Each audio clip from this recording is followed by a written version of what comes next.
Receber o diagnóstico de um câncer me deu uma outra dimensão do que pode ser a minha existência humana.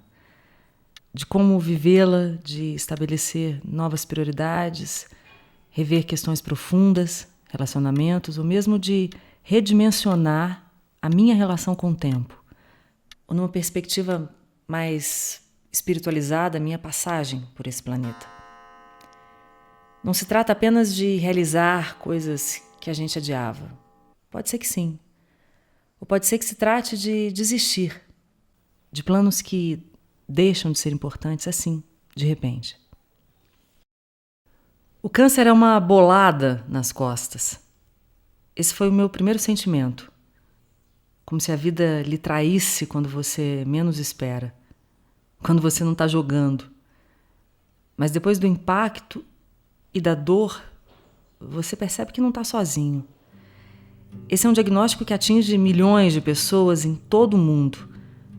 Assim como milhões de pessoas passam por situações terríveis sem que você se dê conta. Você pode se sentir traído pela vida ou desperto. Sentir que ali começa uma jornada longa e difícil, mas que pode lhe trazer renovação e revolução em sua vida. Porque se há uma experiência que se repete nesse processo, é o sentimento de que ninguém será o mesmo depois dessa jornada. Desde que eu recebi o diagnóstico de um câncer agressivo, que me afastaria inclusive do meu trabalho na TV, eu ouvi de algumas pessoas queridas que eu não merecia isso. Mas a verdade é que ninguém merece. O que eu decidi fazer é ressignificar essa dor. Essa série é o resultado dessa busca. Eu espero que essa jornada possa fazer sentido para mais alguém. Já faz um sentido tremendo para mim. E por isso eu acho que deve existir.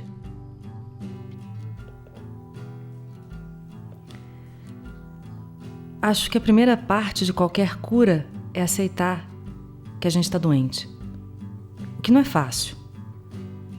Em um mundo de falsas perfeições e modelos de eficiência, é preciso aceitar um tipo de fragilidade que requer coragem para sair da curva, mudar o curso, diminuir o ritmo, fazer a pausa de 1000 compassos. É preciso paciência para se aceitar frágil, vulnerável, dependente, vencível e diante de algo muito, muito maior que a gente. Em tempos apressados, a grande mentira é que para tudo há um remédio, só porque não aguentamos a dor. Mas ela está lá, independente do que nos digam. E a única maneira que eu aprendi de lidar com ela é não negando a sua existência.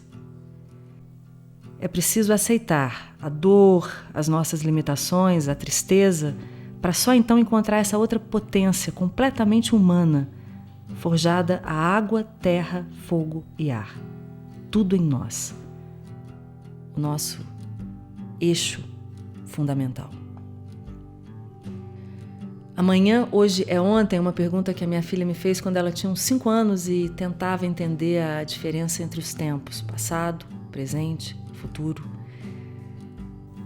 Pois hoje sou eu quem responde afirmativamente. Sim, amanhã, hoje é ontem.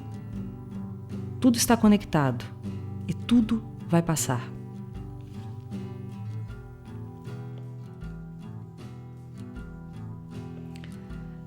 Por isso eu escrevo, eu faço filmes para me salvar do vazio, da tristeza, ou apenas do pensamento neurótico que só vai me fazer andar em círculos. E porque eu estou certa de que a única direção possível nesse deserto é a busca do que me comove.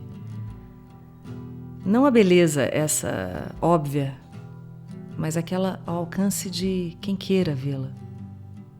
Queira ser bom, queira ser compassivo, queira ficar quieto quando diante de uma outra beleza.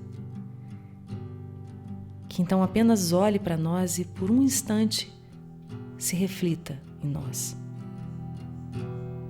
E nesse momento estamos salvos. Estaremos. Sempre.